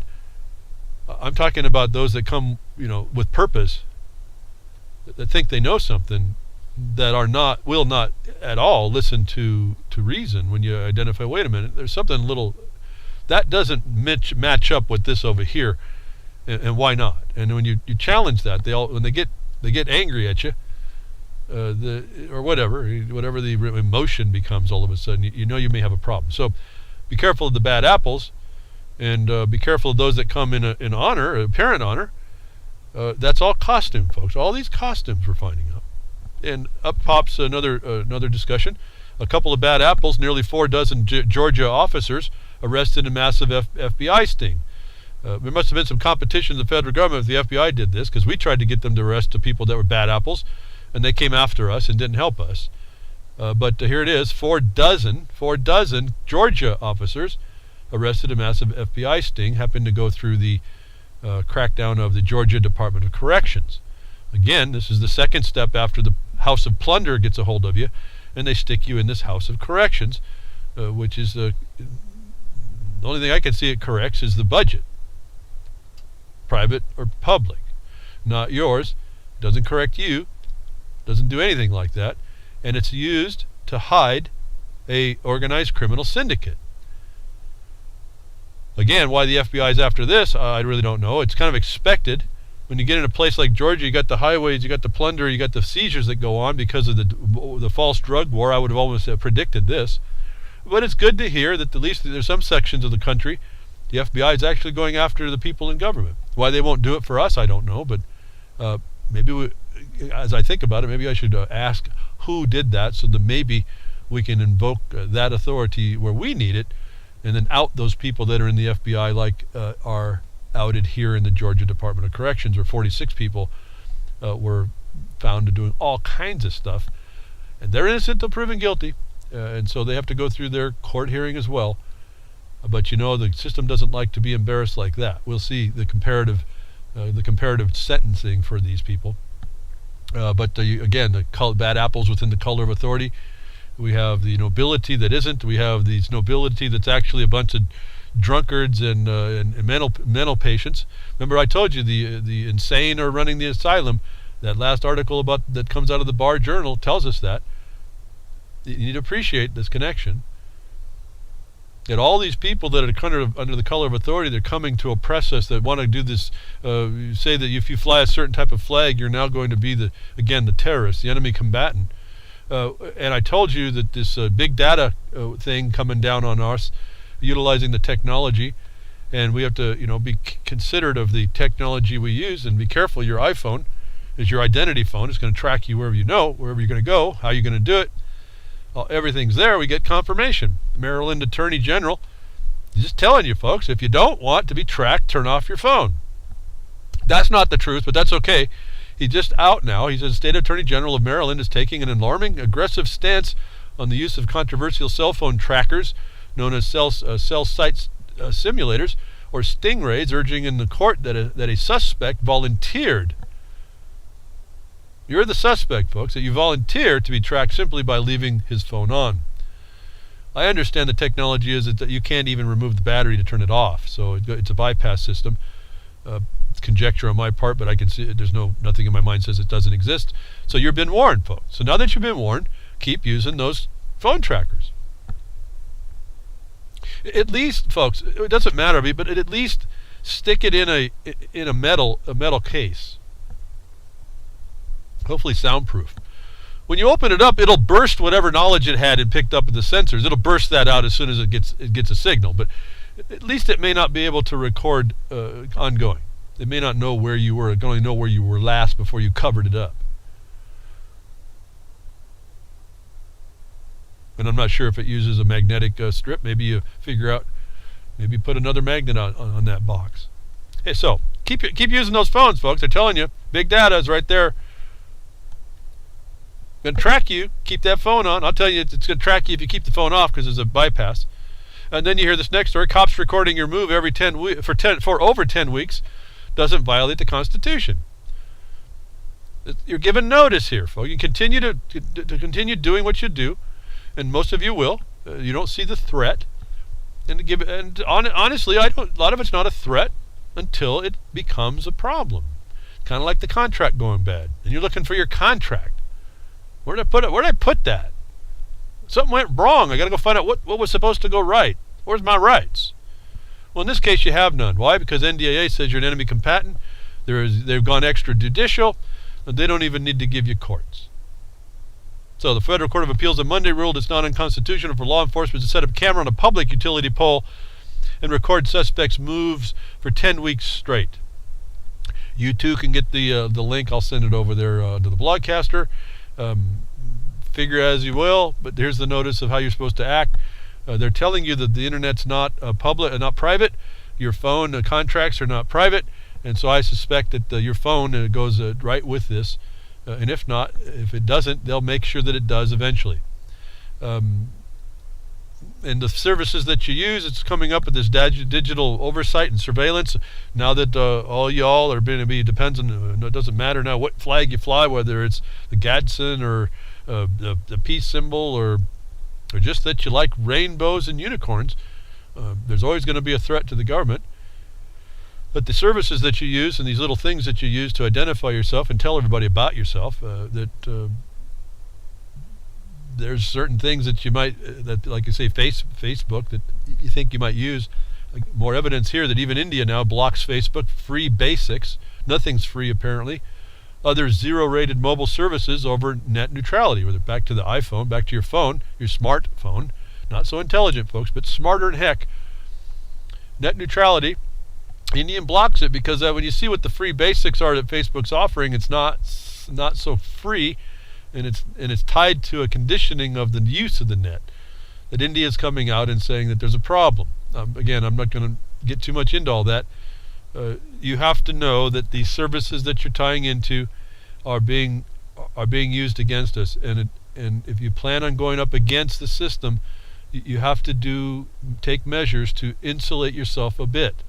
It's as I've told you before, when we went after the Forest Service coming after us, a long time ago, I learned how to insulate myself a bit.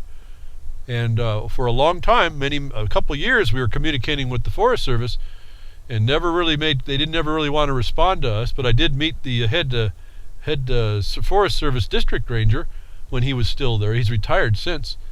At a public town hall meeting I was invited at to talk about mining law. And met him, never known him before. I didn't even know who he was. I just send these letters. I don't know who these people are. Making our record. And he found out who I was. It's funny, he looks at me and goes, "Oh, we've been looking for you." And I said, "Oh, why is that?" I said, you don't have to look far. It's on our letters. Our letters tell you where we are. Folks, those letters go to general delivery. So the point is that they were looking for us, me and the co-owner of the claim, because they want to harass you. They want to put more stuff on you to deal with. We know that, so we make it harder. That's why you don't want to put your name out there. That's why you don't want them knowing so much, because they're looking for you when you cause trouble, and they'll cause you more trouble. And you have to learn to take steps that makes it very difficult for them to identify you, as many as you can. You're certainly not going to be able to do that with an FBI that can tap into your phone and track you down to your place when you've been keeping it neutral, so they can't find you to harass you, throw more criminal charges on you, to try and tangle you up in other ways. You're not going to be able to be very effective. Does that mean that it's foolproof? Absolutely not. But it's been 10 years. They've been looking for us, folks. Boy, if that wasn't a confirmation that a couple things we're doing isn't right, then I need to tell you that that's what you need to do. And these phones are not helpful. And I'm not perfect on this. I still have a long way to go about trying to pull away from a lot of the services. I just got so much going on. You almost do need help, technical help, even down to the level of people. So it's just not so simple at some level, but you got to wean yourself as much as possible. And so these phones, these electronic devices aren't helping us, as we see them telling us exactly what the point is, exactly how we're being taken down. And so we might come to this conclusion, where I'm asking you not to.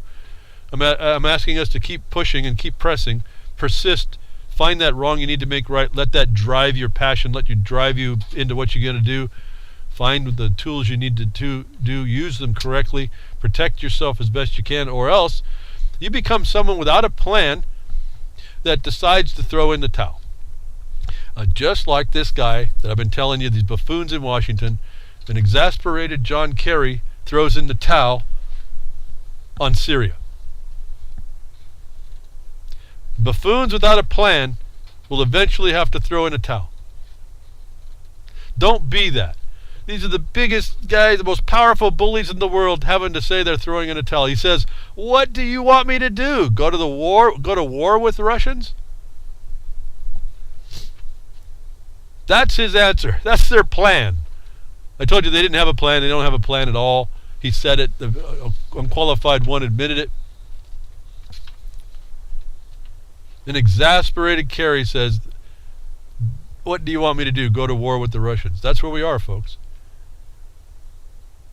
This is the type of mentality you're up against. If that isn't inspirational to you, that someone with principle comes in underneath a request to do so, to protect someone else, who is up against a bully, and when that one that's been asked to come in and protect against the bully does so, has the bully crying, "Oh, don't punch me in the nose no more," that should be encouraging to you. So this is the plan that the United States government has done in your name, on your back, or the backs of those that pay the taxes, so-called. The servitude that comes with all that regulation. They go to war, spend umpteen trillions all over. This money is nonsense figures, but nonetheless. Start a fight they can't finish. Start an unjust fight they shouldn't finish. And now it's like, "Oh, what do you want me to do? Go to war with the people that came in to protect the people we were bullying?" That's your government in the United States of America, folks. That should not be good enough. But this is the type of people and type of spirit and type of incredulity you're working with that should inspire you. This is not... Excuse me. Excuse me, I'm having a little bit of a dry throat today. You should be able to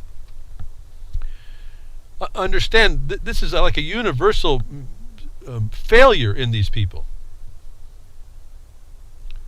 You don't have to be a genius to take them down. You just have to have principle and persistence. Don't go where you're not invited. That invitation may be the wrong you need to make right also. Come from a foundation, I guess, is the point.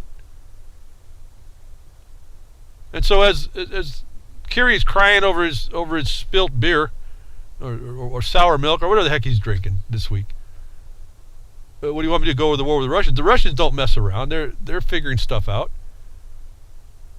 Russia hackers moved ruble rate with malware group, IB says. So there's another economic war going on. I tell you, this multi-dimensional war, the fix is in. Maybe not so much, folks. That as Kerry says, what do you want to do, go with the war? Well, they've been making war economically. See, sanctions and all this. That's another type of war. And yet there's Russian hackers that move to change the ruble rate. It has to give you the notice that the fix is in and may not be so well constrained.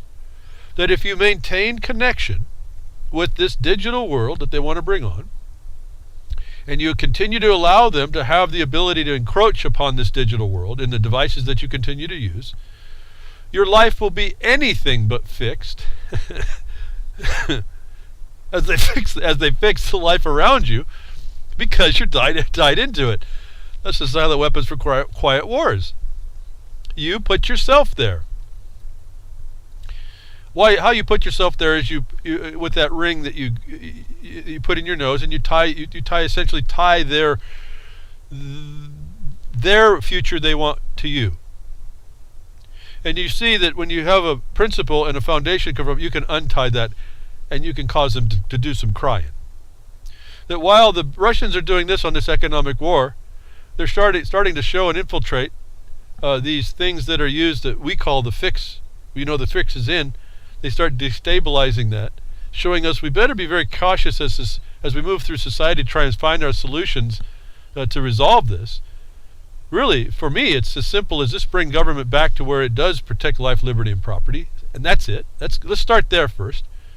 In other words, we have to bring accountability, and we're going to have to be the front line of that, apparently, because our officials are dumb to that or make excuses against it.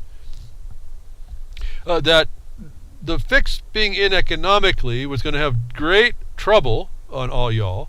You're going to have an independence, and if you don't, you start to see the ramifications as we look across the pond again to see the mirror. That's going to happen here in different ways, but it happens. European bank bloodbath crashes bond and stock markets. Now, those are all inflated. Those are all derivatives. Those are all just made up, folks. It's not only is the fix in, it's all made up. People buy into it. The buy-in, all right? Russia's using this too. All the countries are using this. The whole thing is a big deception. I'm calling it contagion in the market. But it's all fraud. And so we hear all this. I don't know. Again, I guess maybe I'm getting a little bit. I don't know, skeptical or I don't know, maybe cynical. I'm not cynical, as I understand last week's definition. About a lot of discussion happening about. It's like, again, why do you even discuss the politics of the United States? They told you it's a reality show. I don't put any time into it. Yeah, I have an eye. I mean, it comes before me. I see stuff. I'm interested in some of the dynamics to expose the treachery. Why? Because that exposes the treachery you might be under. But I don't spend much time worrying and discussing a lot of this. I really don't have time. And when you get focused on something, you'll start seeing that's the case. But the reflection, the ripples in the storm, in the ocean of this world is there to explain. If you think there's any order, there isn't. If you're attached to it at any all, there can't be. And until you pull yourself away from it, you're going to be subject to whatever the government allows and gives license to. As we move in on over, another threat here for, as I told you, Title 50 and Clint Richardson's lethal injection. He included what I explained to him was Title 50 and where the government gave itself license and those that work for it in the ongoing public-private partnership that was before Agenda 21 or Sustainable Development. Is Title 50 that underpins the Trading with the Enemy Act, which is there in place because of Title 12, Section 95. You'll find that in the appendix of Title 50. The financial construct I talked to you about that we're under and being protected by the government, and the bottom line to the corporations that you'll find is also included with lethal injection, exposing also corporation nation. Clint Richardson's fine expose. He ties this all together that we hear. Bayer and the U.S. government knowingly gave HIV to thousands of children. What if a company that you thought you could trust, see, trust, folks, confidence is the currency. They get you to buy in with your trust. So knowingly sold you a medicine for your children that they knew had a potential to give your child HIV. How would you react? What if the government agency that claims the responsibility for protecting you from such treachery not only looked the other way, but was complicit in the exchange? The ongoing story, folks, Bayer and HIV. Now, my problem with this story is, as I read to you, the insert of the HIV test was that HIV was simply a clinical observation, no substantiation at all, completely subjective, based on what the clinician would observe. And there's a whole lot of mental psychosis that goes on with creating this. That I have a problem with the fact of we buy into the fact that Bayer gave HIV to children. That's my problem with this. That Bayer was working with the government to cover up something, that's not without knowing that that's probably going on. Why? Because Title 50 tells me that. The vaccine court tells me that. All right? So there's more stories here for those of you that need evidence of how the government works with these companies for the bottom line. Not you. Doesn't care about you. Care about the bottom line. And how. Not just for HIV. There's other things that cause trouble that they allow to go through. For those of you involved with this that want to protect your little ones, this should not be okay with you, and this is another evidence that you can bring forward. I would ask you all, always, prove it out. Go get the original records that proves this out to move your options forward and go where you must go. Again, I just point out, I don't really have to read the stories. I'm just telling you, here it is. If you haven't chosen something, we need it in everywhere. Just step up. It's as much time as you can spend that much time. At the same time we hear this story, we have another thing about babies. Going on now. We're going to get into the things of the world that's going on with the sickness that's on us, and we wonder why.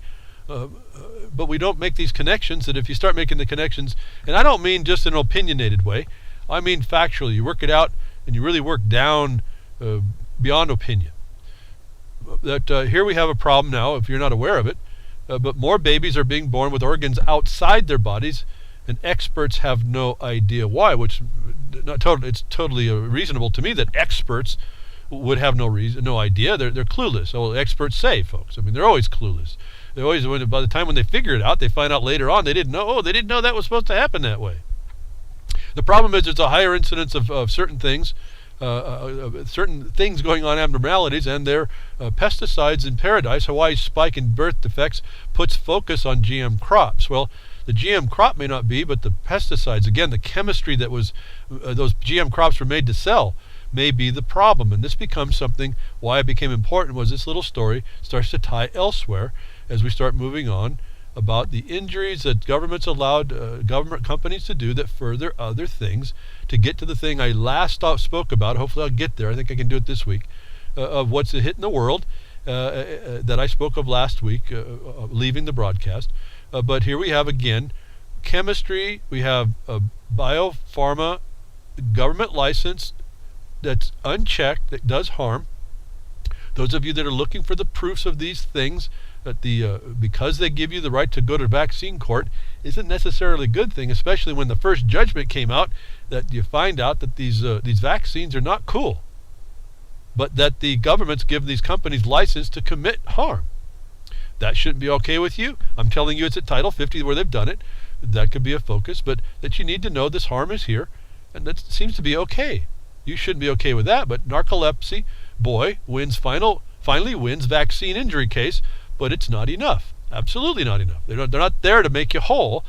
They're there to try to mitigate the harm the government's allowed for corporations to do. That on its face is private-public partnerships pre-existing Agenda 21. So understand the long-term nature of this. Narcolepsy, boy, it should tell you all you need to know. But not enough. All they're covering is some basics. The mother and father are stuck with this. They do talk about this Pandemrix vaccine, which turned out to be the worst part of having the swine flu. Remember the pig's fly flu in 2009. How do we identify that, folks? I told you how we did that very simply. Again, it's in one word. You don't need to worry about it. The pig fly flu. When pigs fly, this was going to be an actual flu, more than just made up. When pigs fly. I haven't seen a pig fly yet. They're working on it, but not quite yet, even these many years on. That we are utilizing this this system that they come under to give vaccine, get all of this system is based on some justification that they claim they can justify this immunity and then this mitigation on something they call best science.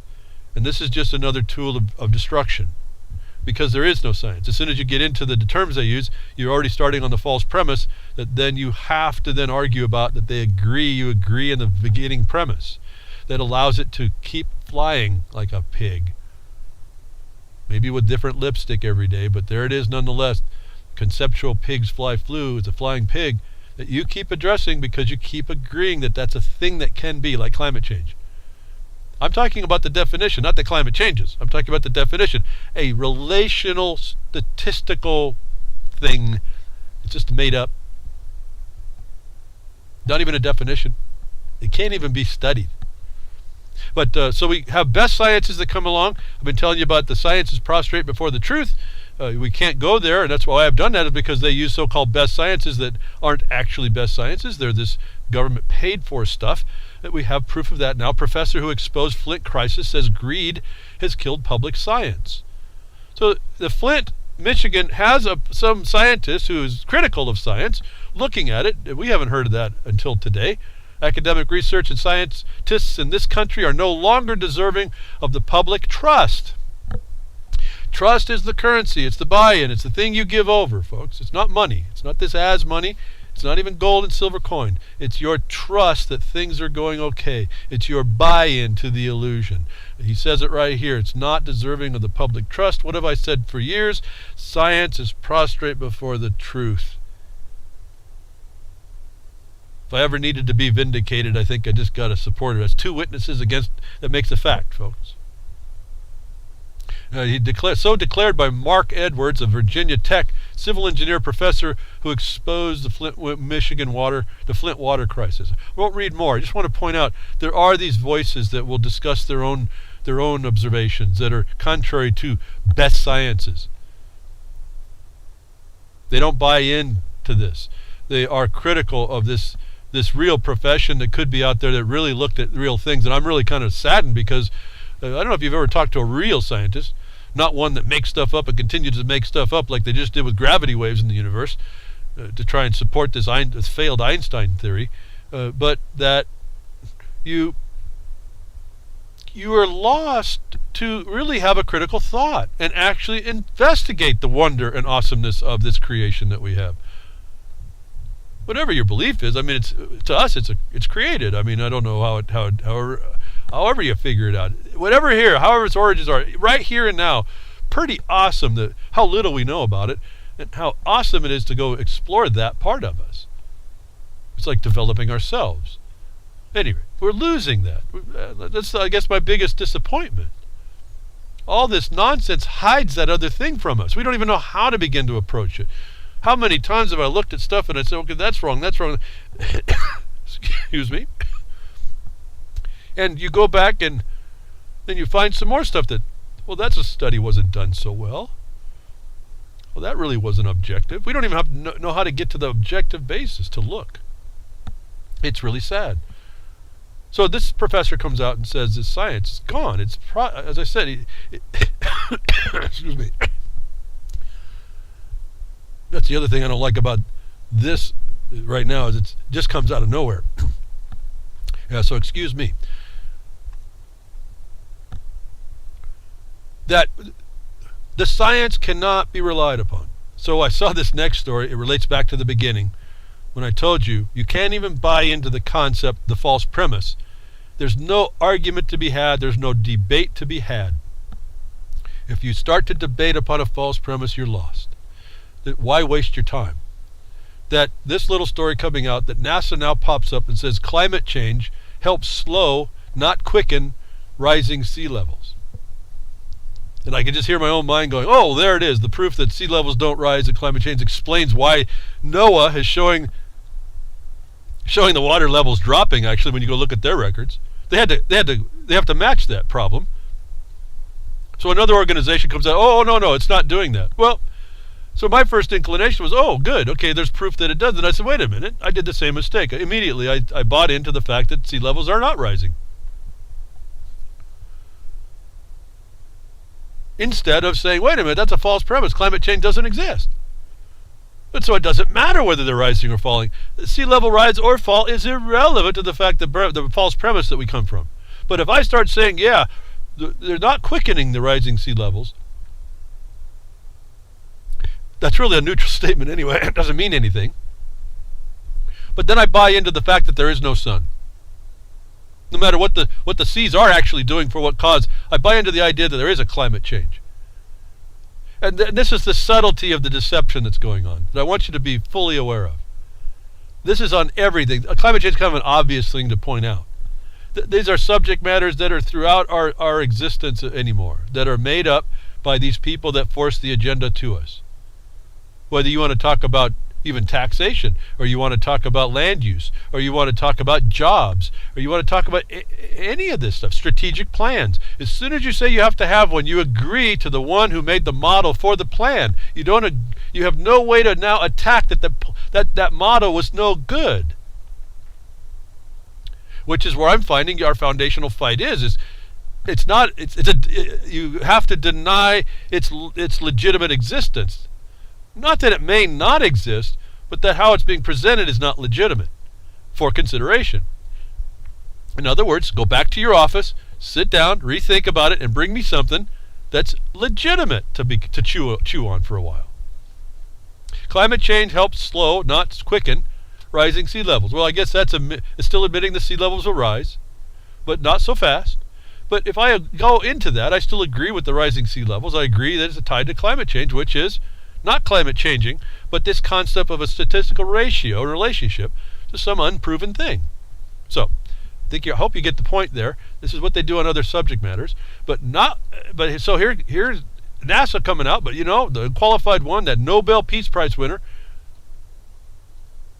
he wants to say that, make a comment, opinion. Obama, the unqualified one, has an opinion on global warming. Same problem. But guess what? There's someone else that steps up and says, Mr. President, you are wrong. The President Obama, the unqualified one's statements on global warming are dead wrong, said Nobel laureate Ivar Gavar, who rejected the president's claim that man-made global warming is causing climate change. Quote, I think Obama is a clever person, but he gets bad advice. Global warming is all wet. Gavar said in a speech entitled Global Warming Revisited he gave on January 1st to scientists of 90 countries attending the 65th annual Nobel laureates meeting. But these Nobel laureates are kind of crazy. Why? Because Obama's one of them. So this we found out is another political tool. Why this guy's popping up and saying this, I don't know, but he's buying into the fact that global warming can exist even in its denial, instead of just saying it's just an unproven and untenable concept, that a relationship of a statistic is nothing. It's not even a concept to be understood. It's as made up as all this other stuff. So the unqualified one talks about it. This professor comes out and says another Nobel laureate. So now we get the battle of the Peace Prize. Well, that's probably the Peace Prize laureate is being attacked by this other scientist.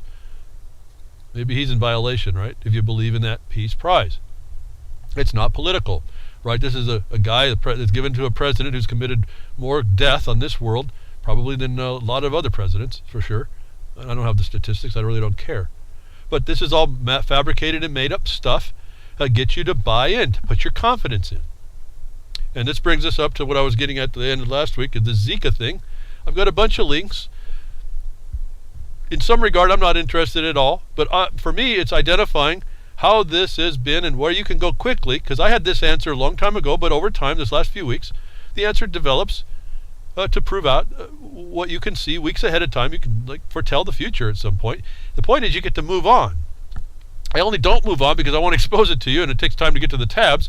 That Zika outbreak epicenter in the same area where GM mosquitoes were released in 2015 is what the Zika virus thing started out as, where people were trying to find causation.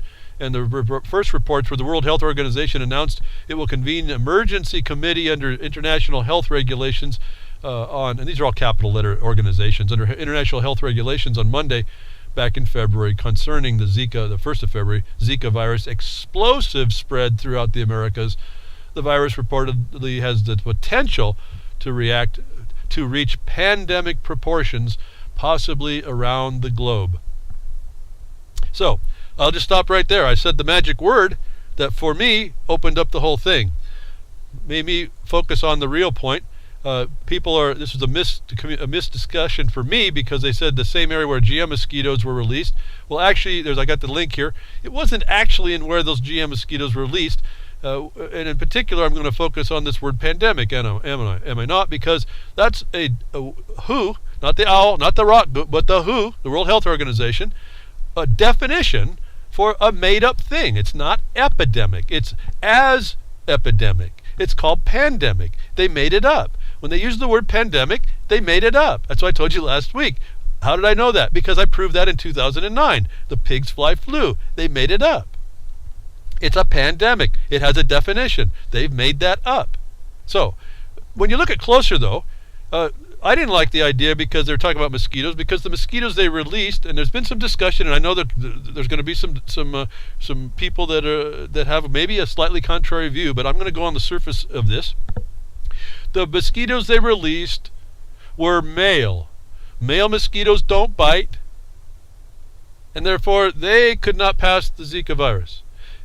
their mating with normal females created I think a larva that needed a certain chemical that if it didn't get it would die. And that was the basic theory. That from just the concept of GM mosquitoes being released, the incidence of Zika by the mosquito was a non-starter because they were male mosquitoes. Male mosquitoes don't bite. So I turned immediately to where I thought it would be. It must be chemical. That was how my thought came down. Now, there's been some discussion. There's been some further discussion that, well, the males mate with the females and they create this DNA changed animal that's still alive, 25% of which or so, if I have these numbers right, survive. And so they're the ones that's spreading. Well, folks, it's actually been happening since the 50s or 40s. I heard about it a long, long time ago. I thought, isn't this something that's already been happening? Yes, it has. But the point was that there is no actual evidence of any change, even if the survival of 25% of the bondings didn't work. In other words, they did stay alive. They did go on to make now DNA altered creatures that could be a female that could spread the virus. There is no connection. When you look at all the articles, they always speak in potentials. Always look for the conditional. There's no proof for any of this. I'm not saying it can't happen. I'm saying there's no proof that it does at this point, in particular the spread. Because you're talking about generational conditions here that have to go when you go to the biology. That something else looks a lot more plausible. When you look at exactly where those GM mosquitoes were released, they didn't correlate to the incidence of this Zika supposed reference to smaller heads in babies. There's not even a proof for that. And so this is building. I want to focus you more on the idea that this was made up by who? Not the All of the Rock group, the WHO. These brokers, we found out in 2009, 2010, the WHO is brokers for international pharma biopesticide chemo. And someone who has been on this is John Rappaport, and shout out to John for his work all over this, been bringing it out, and others. I'm going to give you a whole bunch of links if you're interested to see the way this lays out on how they create. I'm not going to say it's a hoax because it's very real. Our response has to be to not the virus, but the government's the governance that's going to shove it down your throat, and the hysteria that people pick up because they don't think. But John Rappaport has a whole series of articles he's been writing. Zika freakout, the hoax and the covert op continue. He's kind of identifying what he's found being all over this. GE mosquitoes bite, delivering flying vaccine. That was the other thought that happened to me, because years ago when the pig's fly flu, there was a little patent that went through about utilizing mosquitoes to actually be used as the females being the carrier of a vaccine. John brings that back up to remind you. And so I got that link. He can do a better job. I don't have the time. But that was a thought. But see, that's not what they released. That's what I thought they released when we heard about GM mosquitoes. I thought maybe that was what they released was those females, but in fact they didn't release those females. But there is a knowledge that they exist, and the common culprits are involved. John writes this all out. Zika virus could be bigger global health threat than Ebola. Well, Ebola was a fabricated story, so it could be. That's if you buy in. What we're looking for is causation, though. Who's emergency meeting? The notional vaccine testing on pregnant women, and a practical and ethical nightmare. They're all fabricated drama. You have to see through how they're doing this. So again, just put these links together for you to see how these people drive the societal herd over the cliff. The lemmings leap, the hyperbolic determinism of the lemming leap. You leap off in faith and consent that these people are telling you something, and we don't see the method, how they do it, how they strike you to get you to run a little bit faster, where they strike you to get you to go in the direction. John and these articles show you the technique that if you take note, you can see and make a chronology And you then can use this also in the future in lots of other things that you can predict. Okay, they went here. They're probably going to now bring this up. Next, they'll bring this up. And the next pandemic will be brought based on a previous drama that they give you some psychological connection. And then the real core psychological threat now, it came out even. It was like over a week ago. Sex and blood-sucking vampire bugs, the movie. Another article that John Rappaport brings out that they now tied in the fact that this could be spread by sexual contact, not between mosquitoes, between you and your loved one. Boy, didn't that bring up Ebola? Same stuff over and over and over. So again, I don't want to really get too deep. I just want you to start learning that through all these links I'll have for you, you can just see how it's predictable what was going on. We'll finally get to the point of it later. The update on Brazilian towering non-evidence. John shows you when you really look at evidence as applied, as I was pointing out earlier, one of my statement, there's just a lot of potentials at best. Otherwise, there's complete disconnect and zero evidence that they purport as evidence. And then a week later, the doctors speak in Argentina, together with some Brazilian doctors, that they finally get to the point. A larval side has the potential to cause microcephaly, which is what the babies are